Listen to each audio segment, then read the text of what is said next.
अस्सलाम वालेकुम। मैं नसीम अकरम। कोशिश तो होती है कि किसी के ज़ाती मामलात के हवाले से बात ना की जाए और लेकिन इस वक्त मैं जिस मौज़ू पर आपसे बात करना चाहती हूँ वो जिन खातून से जुड़ा हुआ है उन खातून ने बज़ाते ख़ुद क्योंकि इसे पब्लिक किया और इस हवाले से वो ख़बरों का मरकज़ रही, इसलिए मैं आज इस मौज़ू पे बात करना चाहती हूँ। इशरत फ़ातिमा जो पाकिस्तान की बहुत मायनाज़ सीनियर ब्रॉडकास्टर, न्यूज़कास्टर हैं और तकरीबन 45 साल की सर्विस के बाद वो जब रिटायर होने के मोड़ पर थीं तो उन्होंने एक जज़्बाती वीडियो जो है वो कौम के सामने अपलोड की और उसमें उन्होंने अपना दर्द जो है वो बयान किया। मैं समझ सकती हूँ कि उनकी जज़्बाती और जो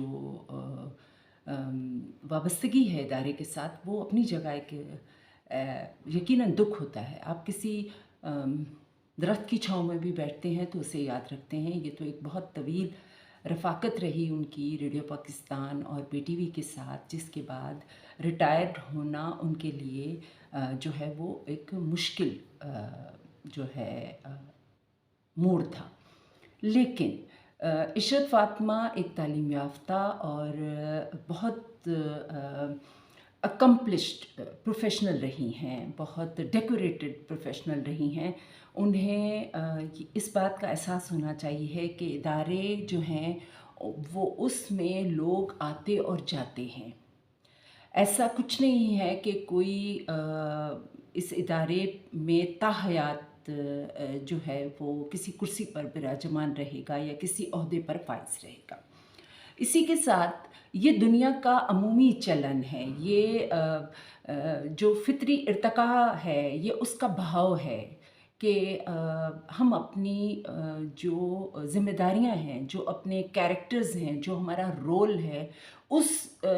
में एक चैप्टर के बाद दूसरा चैप्टर और एक सीन के बाद दूसरा सीन और एक रोल के बाद दूसरा रोल अपनाते चले जाते हैं और यही फ़ितरत का बहाव है। इस बहाव को कबूल करना और इस बहाव के तहत बदलने वाले हक़ाइक़ के साथ अपने आप को उसके साथ अकोमोडेट कर लेना, उसको कबूल करना, सबसे पहले उसकी रियलाइज़ेशन आपको पहले से होना और फिर उन बदलते हुए हक़ाइक़ के साथ अपने आप को जोड़कर एक नई जो आपकी ज़िम्मेदारी है या एक नया आपकी ज़िंदगी का जो मोड़ है उस में ढल जाना ही एक समझदार, मतीन, दयानतदार और प्रोफ़ेशनल करियर रखने वाले फ़र्द की ज़िम्मेदारी है। ये आम पढ़े लिखे लोगों की ज़िंदगी में, अनपढ़ की ज़िंदगी में, इंसानों, जानवरों, पौधों, नबातात, कायनात तमाम की ज़िंदगी में ये वक़्त ज़रूर आता है। कब्रिस्तान नागुज़ीर लोगों से भरे पड़े हैं और बड़े से बड़ा जर्नैल, बड़े से बड़ा सियासतदान, बड़े से बड़ा स्कॉलर, बड़े से बड़ा साइंसदान, मज़हबी आलिम, कोई ऐसा पैगंबर भी उनको मौत ने आ लिया और फिर वो इस जहान फ़ानी से कूच कर गए। ये एक हकीकत है और इस हकीकत को समझना इंसान जो उसको शऊर और आगाही की वो दावेदारी रखता है उसको ये होना चाहिए। ये एक फ़िक्री बहस है। इससे हटकर हम देखते हैं कि आम ज़िंदगी में एक माँ बच्चे को जन्म देती है, वो उसका मरकज़ व महवर होती है, फिर उसका दायरा बढ़ता है, वो बच्चा जवान हो जाता है, फिर वो अपनी एक शादीशुदा ज़िंदगी में चले जाता है, माँ का रोल सास के रोल में ढल जाता है और फिर ये ज़िंदगी आगे बढ़ती है, फिर वो दादी नानी बन जाती है और फिर इस तरह ज़िंदगी आगे चलती है। प्रोफ़ेशनल ज़िंदगी में भी हम जो है किसी इदारे के अंदर एक जूनियर की हैसियत से उसे जॉइन करते हैं और उसके बाद हम सीनियर पोजीशंस पर अपनी मेहनत, काबिलियत और कोशिश से जो है पहुंचते हैं और फिर आखिर रिटायर हो जाते हैं। सरकारी मुलाजमत जो है वो पाकिस्तान जैसे मुल्क के अंदर एक प्रिविलेज है اور 25 کروڑ عوام میں سے کتنے لوگ ہیں جو عشرت فاطمہ جیسے مقام تک پہنچے؟ ایسا نہیں تھا کہ 25 کروڑ عوام میں عشرت فاطمہ جیسی صلاحیت کی حامل دیگر خواتین نہیں تھی، لیکن ان کی قسمت، ان کو موقع ملا، ان کو اچھے مینٹورز ملے، ان کو آگے بڑھنے کا جو راستہ ملا اس کا انہوں نے بھرپور فائدہ اٹھایا، انہوں نے محنت کی اور پھر وہ ایک مقام تک پہنچ گئی۔ ریٹائرمنٹ اس پروفیشنل جو ان کی گروتھ ہے اس کا ایک لازمی پڑاؤ تھا جس پر انہیں بالآخر پہنچنا تھا۔ اتنے لمبے کیریئر، میری تو عمر اس کے ارد گرد ہے، جتنا لمبا کیریئر انہوں نے بڑے جو ہے وقار اور شائستگی کے ساتھ گزارا۔ اس میں جو پرائیویٹ میڈیا کی جو دھما چوکڑی تھی اس کے متوازی جو پی ٹی وی کا ایک بہت باوقار اور متین براڈ کاسٹنگ کا ایک سلسلہ تھا، وہ اس کی صف اول کی براڈ کاسٹر رہیں اور نیوز کاسٹر رہیں۔ مگر اس وقت جو طرز عمل انہوں نے اختیار کیا، جس طرح اپنے جو ان کا مقام ہے اس سے چمٹے رہنے کی غیر فطری، غیر حقیقی، غیر اخلاقی خواہش انہوں نے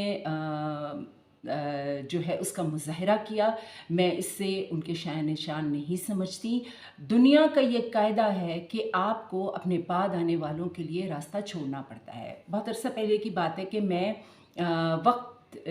ٹی وی کے دفتر گئی اور میں نے دی نیشن اور جو نوائی وقت کے اس وقت کے ریزیڈنٹ ایڈیٹر تھے ان کے سامنے میں نے اپنی عرضی رکھی۔ یہ تقریباً کوئی 20 سال پہلے کی بات ہوگی، 25 سال پہلے کی، اور میں نے ان سے یہ کہا، اس وقت میں بھی نوجوان تھی، میں نے عرضی رکھی تو انہوں نے مجھے کہا کہ ہمارے پاس جگہ نہیں ہے۔ اس سے پہلے میں متعدد مرتبہ کراچی میں نوائی وقت کے دفتر کی چکر لگاتی رہی تھی، جنگ اور دیگر جو ادارے ہیں، تو میں نے وہاں ارد گرد نظر دوڑائی تو وہاں نوجوان ورکرز مجھے نظر آئے، تو میں نے ان سے ریزیڈنٹ ایڈیٹر صاحب سے یہ بات پوچھی کہ اگر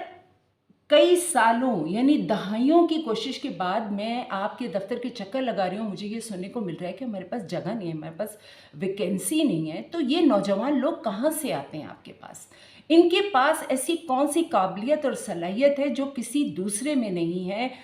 یہ کیا وجہ ہے کہ کچھ لوگ پریٹی پریولیج کا جو ہے ان کو فائدہ پہنچتا ہے، کچھ لوگوں کو نیپوٹزم کا فائدہ پہنچتا ہے، کچھ لوگوں کو الگ الگ طریقے سے ان کو ایڈوانٹیجز ملتے ہیں اور وہ آگے بڑھ جاتے ہیں، اور اس کے بعد وہ ان سیٹوں سے چمٹ جاتے ہیں، وہ ان کا پیچھا چھوڑنے کے لیے تیار نہیں ہوتے تاکہ ان کے بعد بھی کوئی اس مقام تک آ سکے۔ عشرت فاطمہ صاحبہ ہوں یا دیگر کوئی بھی پروفیشنل ہو، اس کو بہت باوقار طریقے سے اپنی ذمہ داریوں سے رخصت لینی چاہیے اور اپنی نئی ذمہ داری جو زندگی نے ان کو آفر کی ہے، جو نیچر نے ان کو آفر کی، اور یقیناً وہ زندگی اور نیچر کی جانب سے جو ان کے لیے اللہ پہ بھروسے کی وہ بات تو کر رہی تھی، لیکن اللہ پہ بھروسہ ان کا تھا نہیں۔ اگر ہوتا تو وہ اس